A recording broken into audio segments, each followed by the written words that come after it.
അപ്പോൾ നിങ്ങളൊരു കാർ നോക്കുന്നുണ്ട്, നിങ്ങളുടെ ബഡ്ജറ്റ് ഒരു 7 to 8 ലക്ഷം അല്ലെങ്കിൽ 9 ലക്ഷത്തിന്റെ ഉള്ളിലാണെങ്കിൽ അവൻ സ്വിഫ്റ്റ് ആണ് ആദ്യം ബുക്ക് ചെയ്തിരുന്നത്. പിന്നെ ഞാൻ പറഞ്ഞു ബലൂൺ ആയിരിക്കും കുറച്ചുകൂടി ബെറ്റർ, സേഫ്റ്റി വൈസ് ആണെങ്കിൽ ഫീച്ചർ വൈസ് ആണെങ്കിൽ കുറച്ചുകൂടി ബെറ്റർ ബലൂൺ ആയിരുന്നു പറഞ്ഞിട്ടാണ്. അണ്ടത്തെ സപ്പോർട്ട് നോക്കുകയാണെങ്കിൽ കുഴപ്പമില്ല എന്ന് വേണമെങ്കിൽ പറയാം. പക്ഷേ ഒരു 5 മില്ലിമീറ്റർ കുറഞ്ഞതിന്റെ യാതൊരു പ്രശ്നങ്ങളൊന്നും ഉള്ളിൽ ഫീൽ ചെയ്യുന്നില്ല. ഇലക്ട്രോണിക്കലി അഡ്ജസ്റ്റബിൾ മിറേഴ്സ് ആണ് വരുന്നത്, ഫോൾഡിംഗ് ഓപ്ഷൻസ് ഒക്കെ വരുന്നുണ്ട്.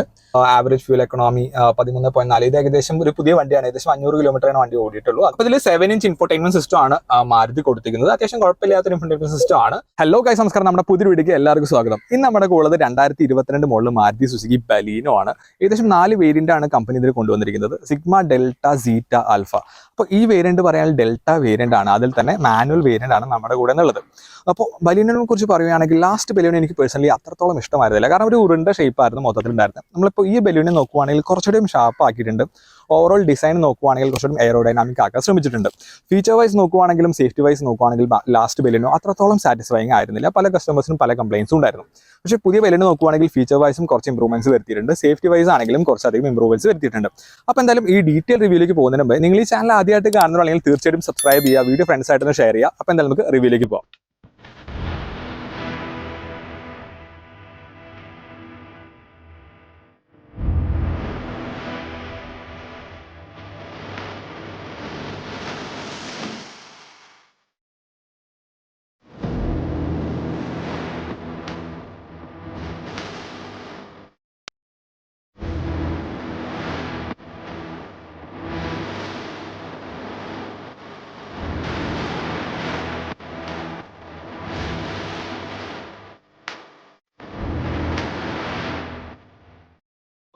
അപ്പോൾ നമ്മൾ ഫ്രണ്ടിൽ നിന്ന് ലുക്ക് നോക്കിയാൽ തന്നെ കാണാം കുറച്ചധികം വൈഡ് ആക്കിയിട്ടുണ്ട് ഫ്രണ്ടിൽ നിന്ന്. ഓവറോൾ പണ്ടത്തെ ഡിസൈൻ വെച്ച് കമ്പയർ ചെയ്യുമ്പോൾ കുറച്ചുകൂടി ഷാർപ്പാണ്.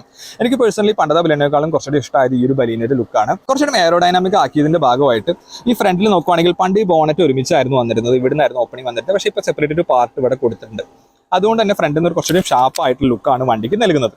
ഇത് എൻ്റെ കസിൻ നവനീതിന്റെ വണ്ടിയാണ്. അവൻ സ്വിഫ്റ്റ് ആണ് ആദ്യം ബുക്ക് ചെയ്തിരുന്നത്. പിന്നെ ഞാൻ പറഞ്ഞു ബലൂൺ ആയിരിക്കും കുറച്ചുകൂടി ബെറ്റർ, സേഫ്റ്റി വൈസ് ആണെങ്കിൽ ഫീച്ചർ വൈസ് ആണെങ്കിൽ കുറച്ചുകൂടി ബെറ്റർ ബലൂൺ ആയിരുന്നു പറഞ്ഞിട്ടാണ് അവൻ ബലീനോ നെക്സയിൽ പോയി നോക്കിയത്. നെക്സയിൽ പോയി നോക്കിയപ്പോൾ തന്നെ അവന് പേഴ്സണലി നല്ല ഇഷ്ടമായി. ലുക്ക് വൈസ് കുറച്ചുകൂടി പ്രീമിയം ലുക്കാണ് സ്വിഫ്റ്റിനെ അപേക്ഷിച്ച് ഈ ഒരു ബലീനോക്ക് കിട്ടുന്നത്. അപ്പോൾ ഫ്രണ്ടിൽ ലുക്ക് നോക്കുവാണെങ്കിൽ തന്നെ ഈ ബോണറ്റ് കംപ്ലീറ്റ് ആയിട്ട് മാറിയിട്ടുണ്ട്, കുറച്ചുകൂടി വൈഡ് ആക്കിയിട്ടുണ്ട്. നമ്മൾ ഹെഡ്ലൈറ്റ് നോക്കുവാണെങ്കിൽ ഇതൊരു ഹാലജൻ പ്രൊജക്ട് ഹെഡ്ലൈറ്റ് ആണ് വരുന്നത്. ഇൻഡിക്കേറ്റേഴ്സ് എല്ലാം ഹാലജൻ ആണ്.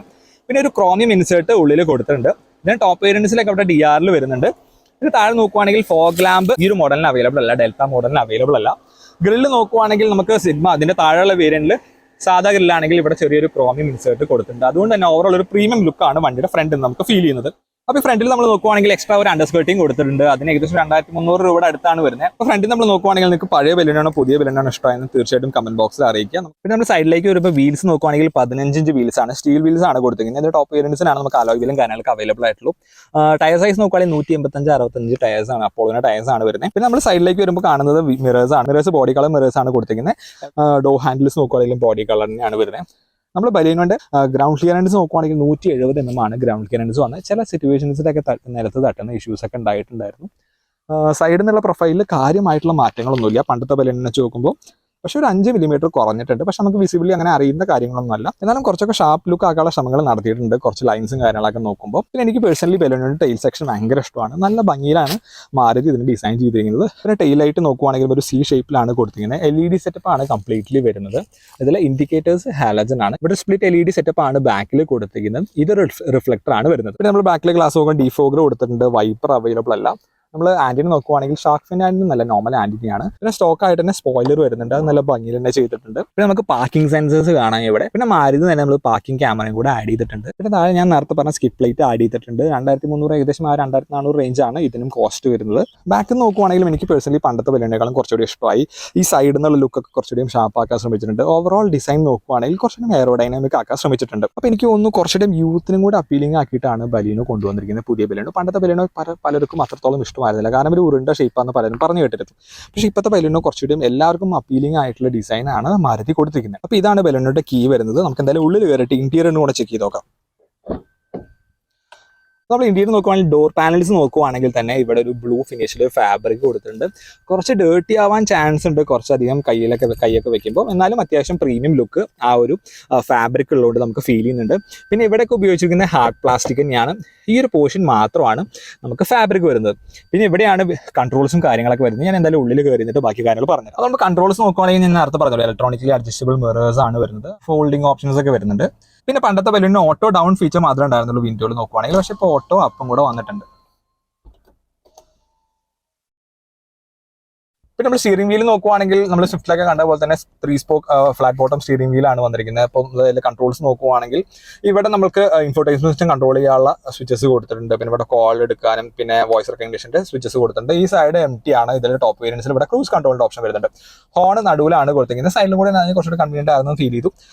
എന്നാലും നമ്മൾ നോക്കുവാണെങ്കിൽ ഓവറോൾ അത്യാവശ്യം നല്ല പ്രീമിയം ആയിട്ട് തോന്നുന്നുണ്ട്. നമ്മൾ ഇൻസ്ട്രുമെന്റ് ക്ലസ്റ്റർ നോക്കുവാണെങ്കിൽ ഒരു സെമി ഡിജിറ്റൽ ഇൻസ്ട്രുമെന്റ് ക്ലസ്റ്റർ ആണ് കൊടുത്തിരിക്കുന്നത്. നമുക്ക് എല്ലാവർക്കും അറിയുന്ന ഒരു ഇൻസ്ട്രുമെന്റ് ക്ലസ്റ്റർ തന്നെയാണ്. കുറെ അധികം ഡീറ്റെയിൽസ് ഒന്നും ഇല്ല, എന്നാലും അത്യാവശ്യം വേണ്ട ഡീറ്റെയിൽസ് ഒക്കെ അവൈലബിൾ ആണ്. ഇപ്പോൾ നമ്മൾ നോക്കുവാണെങ്കിൽ അതിൽ ട്രിപ്പ് മീറ്റർ കൊടുത്തിട്ടുണ്ട്, ഫ്യൂവൽ മീറ്റർ ഉണ്ട്, മേലെ ടൈം കൊടുത്തിട്ടുണ്ട്, ടെമ്പറേച്ചറിന്റെ ഒരു ഇൻഡിക്കേഷൻ കൊടുത്തിട്ടുണ്ട്, ട്രിപ്പ് എ, ട്രിപ്പ് ബി. പിന്നെ നമ്മൾ റൈറ്റിലെ സ്വിച്ച് അമർത്തുവാണെങ്കിൽ നമുക്ക് റേഞ്ച്, ആവറേജ് ഫ്യൂൽ എക്കണോമി 13.4. ഇത് ഏകദേശം ഒരു പുതിയ വണ്ടിയാണ്. ഏകദേശം 500 കിലോമീറ്ററാണ് വണ്ടി ഓടിയിട്ടുള്ളൂ. അതുകൊണ്ട് തന്നെ ഫ്യൂൽ എഫിഷ്യൻസി 13.4 കുറച്ച് കഴിഞ്ഞാൽ ഒരു 17-18 അടുത്തൊക്കെ ഫ്യൂൽ എഫിഷ്യൻസി കിട്ടാം. മൈലേജ് നോക്കുവാണെങ്കിൽ ബനോയ്ക്ക് കമ്പനി പറയുന്ന 22 കിലോമീറ്റർ ഒക്കെയാണ് മാനുവലിൽ പറയുന്നത്. എനിക്ക് തോന്നുന്നു 18 മേലേക്ക് ഈസി ആയിട്ട് കിട്ടും. അത്യാവശ്യം നല്ല എഞ്ചിൻ തന്നെയാണ് കൊടുത്തിരിക്കുന്നത്. എഞ്ചിന്റെ കാര്യത്തോട്ട് ഞാൻ വഴിയെ വരാം. പിന്നെ നമ്മുടെ സൈഡിലേക്കൊക്കെ നോക്കുവാണെങ്കിൽ ഇതൊരു ഐഡിയൽ സ്റ്റാർട്ട് സ്റ്റോപ്പ് കൊടുത്തിട്ടുണ്ട്. അതിന്റെ സ്വിച്ച് ആണ് ഇവിടെ കാണുന്നത്, ഈ എന്ന് എഴുതിയിട്ടുള്ളത്. പിന്നെ സ്റ്റിയറിംഗ് വീലിന്റെ അഡ്ജസ്റ്റബിലിറ്റിയുടെ കാര്യം പറയുകയാണെങ്കിൽ ഇതൊരു ടിൽറ്റ് അഡ്ജസ്റ്റബിൾ ആണ്, ടെലിസ്കോപ്പിലി അഡ്ജസ്റ്റബിൾ അല്ല. അപ്പൊ അടുത്ത നമുക്ക് ഇമ്പോർട്ടന്റ് ആയിട്ടുള്ള കാര്യത്തേക്ക് കിടക്കാം, ഇൻഫോർടൈൻമെന്റ് സിസ്റ്റം. അപ്പൊ ഇതിൽ 7 ഇഞ്ച് ഇൻഫോർടൈൻമെന്റ് സിസ്റ്റം ആണ് മാരുതി കൊടുത്തിരിക്കുന്നത്. അത്യാവശ്യം കുഴപ്പമില്ലാത്തൊരു ഇൻഫോർടൈൻമെന്റ് സിസ്റ്റം ആണ്. വൈഡ് ആയിട്ടുള്ള ആൻഡ്രോയിഡ് ഓട്ടോ, ആപ്പിൾ കാർപ്ലേക്ക് അവൈലബിൾ ആണ്. പിന്നെ താഴെ നോക്കുവാണെങ്കിൽ ഹസാർഡിന്റെ സ്വിച്ച് കൊടുത്തിട്ടുണ്ട്. അപ്പൊ നമ്മൾ ഓവറോൾ ഇന്റീരിയർ നോക്കുവാണെങ്കിൽ കുറച്ചൊരു പ്രീമിയം ഒക്കെ ശ്രമിച്ചിട്ടുണ്ട്, പക്ഷെ എന്നാലും അത്ര പ്രീമിയം ആയിട്ടും തോന്നില്ല. ഈ ഒരു സിൽവർ ഫിനിഷ് ആണ് നടുവിൽ കൂടെ പോകുന്നത്. താഴെ നോക്കുവാണെങ്കിൽ ഒരു ബ്ലൂ കളർ ഹാർഡ് പ്ലാസ്റ്റിക് തന്നെയാണ്. കുഴപ്പമില്ല, പ്ലാസ്റ്റിക്സ് ഒന്നും ഒരുപാട് ബാഡ് ക്വാളിറ്റി ഒന്നല്ല, നല്ല പ്ലാസ്റ്റിക് തന്നെയാണ് കൊടുത്തിരിക്കുന്നത്. നമ്മൾ പിന്നെ AC കൺട്രോൾസ് നോക്കുവാണെങ്കിൽ അതിന്റെ ഭാഗത്തും കുറച്ച് മാറ്റങ്ങളുണ്ട്. ഈ കൺട്രോൾസിന്റെ സ്വിച്ചസ് ഒക്കെ നല്ല ഭംഗിയിൽ തന്നെ ചെയ്തിട്ടുണ്ട്. അത്യാവശ്യം ഫംഗ്ഷനിലാണ്. എനിക്ക് പേഴ്സണലി നല്ല ഇഷ്ടമായി. ഈസിലി അഡ്ജസ്റ്റബിൾ ആണ്. പിന്നെ ഇതിൽ ഓട്ടോമാറ്റിക് ക്ലൈമറ്റ് കൺട്രോൾ വരുന്നുണ്ട്. അതിന്റെ നല്ലൊരു ഫീച്ചറാണ്. മാരുതി ഒരുപാട് ഫീച്ചേഴ്സ് കസ്റ്റമേഴ്സിന് കൊടുക്കാൻ ശ്രമിക്കുന്നുണ്ട്. കിയ പോലുള്ള വണ്ടികളൊക്കെ ഒരുപാട് ഫീച്ചേഴ്സ് കൊടുക്കുമ്പോൾ മാരുതി ഹെഡ്സപ്പ് ഡിസ്പ്ലേ കൊടുക്കുന്നുണ്ട്. ടോപ്പ് വേരിയൻസിലൊക്കെ ഇവിടെ ഒരു ഹെഡ്സപ്പ് ഡിസ്പ്ലേ വരുന്നുണ്ട്. പക്ഷേ അത് അത്രത്തോളം യൂസബിൾ ആയിട്ട് എനിക്ക് ഫീൽ ചെയ്യുന്നില്ല.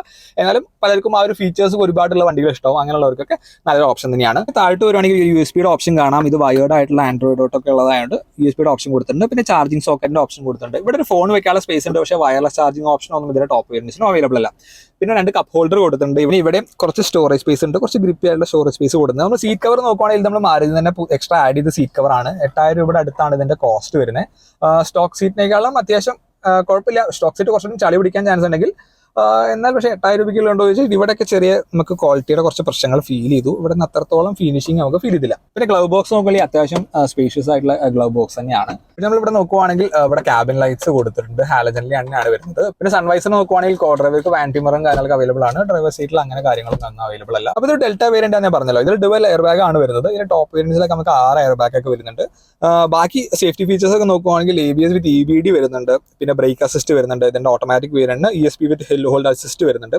പിന്നെ ഐസോഫിക് സീറ്റ് അവൈലബിൾ ആണ്. ബാക്കിൽ എത്തിയിട്ട് ഞാൻ കാണിച്ചു തരാം. പിന്നെ റിയർ പാർക്കിംഗ് സെൻസർ വരുന്നുണ്ട്. സീറ്റ് ബെൽറ്റ് റിമൈൻഡർ വരുന്നുണ്ട്. പിന്നെ ഹൈ സ്പീഡ് വാർണിംഗ് അലേർട്ട് വരുന്നുണ്ട്. ഹൈ സ്പീഡ് പോവുകയാണെങ്കിൽ അതിൽ വാർണിംഗ് കാണിക്കുന്നുണ്ടാവും. അപ്പോൾ സേഫ്റ്റിയുടെ കാര്യം നോക്കുവാണെങ്കിൽ കുറെ അധികം ഇംപ്രൂവ്മെന്റ്സ് മാരുതി വരുത്തിയിട്ടുണ്ട്. സേഫ്റ്റിയുടെ കാര്യങ്ങളായിരുന്നു പൊതുവെ അവർക്ക് വരാറുള്ള മെയിൻ കംപ്ലൈൻസിലൊന്ന്. കാരണം ടാറ്റ പോലുള്ള വണ്ടികൾ സേഫ്റ്റിയുടെ കാര്യത്തിൽ ഒരുപാട് മുന്നോട്ട് പോയ സിറ്റുവേഷനിൽ മാരുതിയും അത്യാവശ്യം ട്രൈ ചെയ്യുന്നുണ്ട്. എന്നാലും കുറച്ചും കൂടെ ഒന്നുകൂടെ ഇംപ്രൂവ് ആക്കിയിരുന്നെങ്കിൽ ഒന്നുകൂടെ നന്നായിരുന്നു തോന്നി. എന്തായാലും നമുക്കിനി റിയർ സെക്ഷൻ എങ്ങനെയാണെന്ന് പോയി നോക്കിയിട്ട് വരാം. അപ്പോൾ നമ്മൾ റിയർ സെക്ഷൻ നോക്കുവാണെങ്കിൽ അത്യാവശ്യം കംഫർട്ടബിൾ ആയിട്ടുള്ള ഒരു റിയർ സെക്ഷൻ തന്നെയാണ് കൊടുത്തിരിക്കുന്നത്. അണ്ടത്തെ സപ്പോർട്ട് നോക്കുവാണെങ്കിൽ കുഴപ്പമില്ല എന്ന് വേണമെങ്കിൽ പറയാം. പക്ഷേ ഒരു 5 മില്ലിമീറ്റർ കുറഞ്ഞതിന്റെ യാതൊരു പ്രശ്നങ്ങളൊന്നും ഉള്ളിൽ ഫീൽ ചെയ്യുന്നില്ല. സീറ്റ്സ് നോക്കുവാണെങ്കിൽ അത്യാവശ്യം കംഫർട്ടബിൾ ആയിട്ടുള്ള സീറ്റ്സ് ആണ്. ഹെഡ് റെസ്റ്റ് വരുന്നത് അഡ്ജസ്റ്റബിൾ അല്ല. ഫ്രണ്ടിൽ 2 സീറ്റിലും അഡ്ജസ്റ്റബിൾ ആണ് ഹെഡ് റെസ്റ്റ് വരുന്നത്. പക്ഷേ ബാക്കിൽ ഫിക്സ്ഡ് ആണ് വരുന്നത്. അതും നമുക്ക് സെൻട്രൽ പാസഞ്ചറിന് ഹെഡ് റെസ്റ്റ് അവൈലബിൾ അല്ല. ബാക്കി 2 പാസഞ്ചറിന് അവൈലബിൾ ആയിട്ടുള്ളൂ. അതുകൊണ്ട് തന്നെ എനിക്ക് തോന്നുന്നു സെൻട്രലൊക്കെ നമുക്ക് കുട്ടികളൊക്കെ ഇരുത്താനുള്ള സ്പേസ് അവൈലബിൾ ആയിട്ടുള്ളൂ. നമ്മൾ സീറ്റ്സ് നോക്കുവാണെങ്കിൽ ഞാൻ കംപ്ലീറ്റ്ലി ഫ്രണ്ടിലേക്ക് ആക്കിയ സീറ്റാണ്. ഇത് കംപ്ലീറ്റ്ലി ബാക്കിലേക്ക് ആക്കിയ സീറ്റാണ്. അപ്പോൾ ഫ്രണ്ടിലേക്ക് ആക്കി കഴിഞ്ഞാൽ എനിക്ക് അത്യാവശ്യം റിലാക്സ്ഡ് ആയിട്ട് ഇരിക്കാൻ പറ്റുന്നുണ്ട്. ഹെഡ് റൂം നോക്കുവാണെങ്കിൽ ഞാൻ ഒരു 175 സെന്റിമീറ്റർ ഉണ്ട്. എനിക്ക് ചെറുതായിട്ട് തലന്ന് ഇടിക്കുന്നുണ്ട്. എൻ്റെ മുടി കുറച്ച് പൊന്തിയിട്ടായതുകൊണ്ട് മുടി ഇടിക്കുന്നുണ്ട്. പക്ഷെ എന്നാലും വലിയ ഇഷ്യൂ ഒന്നുമില്ല. സൈഡിലേക്കൊക്കെ ഇരിക്കുമ്പോഴാണ് ചെറുതായിട്ട് തട്ടുന്ന ഇഷ്യൂ ഉള്ളൂ. സെന്ററിലേക്ക് ഇരിക്കാൻ കുറച്ചധികം ബുദ്ധിമുട്ടാണ്. ഇപ്പോൾ ഇതിൻ്റെ കാലിൻ്റെ ഇതിനുള്ളിൽ കൂടെ എത്തിച്ചിപ്പെടാൻ കുറച്ച് പണിയാണ്. ഈ സെന്ററിൽ കുറച്ച് പൊന്തിയിട്ടാണ് ഈ സീറ്റ് ഇരിക്കുന്നത്. അതുകൊണ്ട് തന്നെ സെന്ററിൽ ഇരിക്കുമ്പോൾ അത്രത്തോളം കംഫർട്ടബിൾ ആയിട്ട് ഫീൽ ചെയ്യുന്നില്ല. അപ്പോൾ ഞാൻ പറഞ്ഞല്ലോ, ഇത് കംപ്ലീറ്റ്ലി ബാക്കിലേക്ക് ആക്കിയ സീറ്റ് ഓപ്ഷൻ ആണ്. അപ്പോൾ ഇവിടെ ഇരിക്കുവാണെങ്കിലും എൻ്റെ കാല് ഈ സീറ്റിലോട്ട് തട്ടുന്ന പ്രശ്നമൊന്നുമില്ല. പക്ഷെ എന്നാലും ഫ്രണ്ടിലേക്ക് അധികം ആക്കാൻ പറ്റുന്നില്ല. പിന്നെ നമ്മൾ ബാക്കിലേക്ക് നോക്കുവാണെങ്കിൽ ഇവിടെയും ഒരു ക്യാബിൻ ലൈറ്റ് കൊടുത്തിട്ടുണ്ട്. അതും ഹാലജൻ ആണ്. പിന്നെ നമ്മൾ ഉള്ളിൽ AC വെന്റ്സും കാര്യങ്ങളൊന്നും അവൈലബിൾ അല്ല. പക്ഷെ ഒരു ചാർജിങ് ഓപ്ഷൻ കൊടുത്തിട്ടുണ്ട്. ഒരു 12 വോൾട്ട് ചാർജിങ് ഓപ്ഷൻ കൊടുത്തിട്ടുണ്ട്. കുറച്ച് സ്റ്റോറേജ് സ്പേസും കാര്യങ്ങളൊക്കെ അവൈലബിൾ ആണ്. പിന്നെ ബാക്കിലെ ഡോർ പോക്കറ്റ്സ് നോക്കുവാണെങ്കിലും ഒരു 1 ലിറ്റർ ബോട്ടിലൊക്കെ വെക്കാനുള്ള സ്പേസ് ഉണ്ട്. പിന്നെ സ്പീക്കറും കൂടെ നമുക്ക് കാണാം. അപ്പോൾ ഇവിടെ നമുക്ക് ആ ഒരു ഫാബ്രിക് മെറ്റീരിയൽ കൊണ്ടാണ് ഹാൻഡ് റെസ്റ്റും കാര്യങ്ങളൊക്കെ കൊടുത്തിരിക്കുന്നത്. ബാക്കിയൊക്കെ ഹാർഡ് പ്ലാസ്റ്റിക് തന്നെയാണ് വരുന്നത്. എന്തായാലും നമുക്ക് അടുത്തായിട്ട് ഇതിന്റെ ബൂട്ട് സ്പേസ് എങ്ങനെയാണെന്ന് ചെക്ക് ചെയ്ത് നോക്കാം. അപ്പോൾ നമ്മൾ ബൂട്ട് സ്പേസ് നോക്കുകയാണെങ്കിൽ 318 ലിറ്റർ ബൂട്ട് സ്പേസ് ആണ് ഇതിന് വരുന്നത്. കുറച്ച് കുഴിഞ്ഞിട്ടാണ് ഈ ഒരു ബൂട്ട് സ്പേസ് വരുന്നത്. അതുകൊണ്ട് തന്നെ നമുക്ക് ഒരു ഹെവി ആയിട്ട് സാധനങ്ങളൊക്കെ വെക്കുകയാണെങ്കിൽ എടുക്കാൻ കുറച്ച് ബുദ്ധിമുട്ടുണ്ടാവും.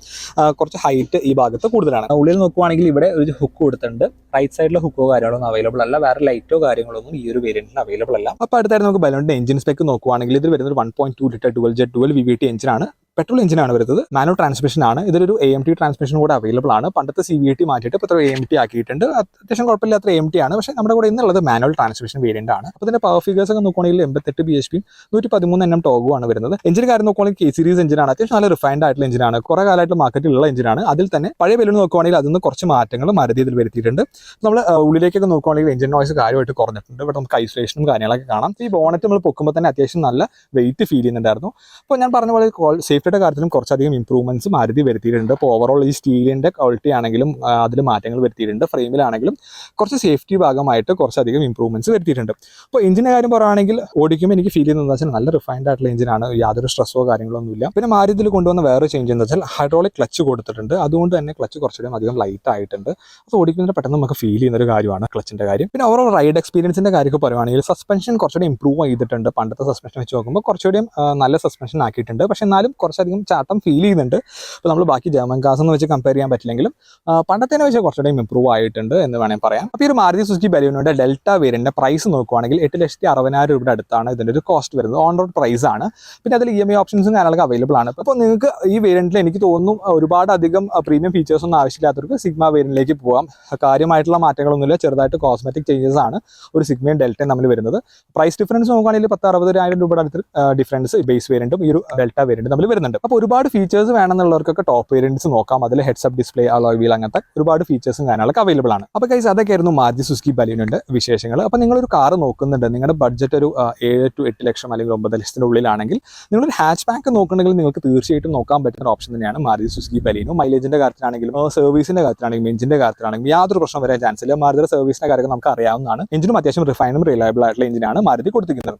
അല്ല നിങ്ങൾക്ക് വേണ്ടത് കംഫർട്ടബിൾ ആയിട്ട് ട്രാവൽ ചെയ്യാനുള്ള വണ്ടിയാണ്, കുറച്ചധികം ബാഡ് റോഡ്സ് ഉള്ള ഒരു സ്ഥലമാണ് നിങ്ങളുടെയെങ്കിൽ നിങ്ങൾക്ക് നിസാൻ മാഗ്നൈറ്റ് പോലുള്ള ഒരു മിഡ് സൈസ് SUV അല്ലെങ്കിൽ മൈക്രോ SUV ഒക്കെ നിങ്ങൾക്ക് നോക്കാം. പക്ഷേ എനിക്ക് തോന്നുന്നു പണ്ടത്തെ ബലൂണിനെ വെച്ച് നോക്കുമ്പോൾ ഈ ഒരു പുതിയ ബലൂണോ തീർച്ചയായിട്ടും വാങ്ങാൻ പറ്റുന്ന വേർത്ത് ആയിട്ടുള്ള ഒരു വണ്ടി തന്നെയാണ്. അപ്പോൾ ഈ വീഡിയോ ഇഷ്ടപ്പെട്ടാൽ നിങ്ങൾ ചാനൽ സബ്സ്ക്രൈബ് ചെയ്യുക, വീഡിയോ ഫ്രണ്ട്സ് ആയിട്ടൊന്ന് ഷെയർ ചെയ്യുക. അപ്പോൾ അടുത്ത വീഡിയോ ആയിട്ട് വരാം ഗൈസ്. Bye bye.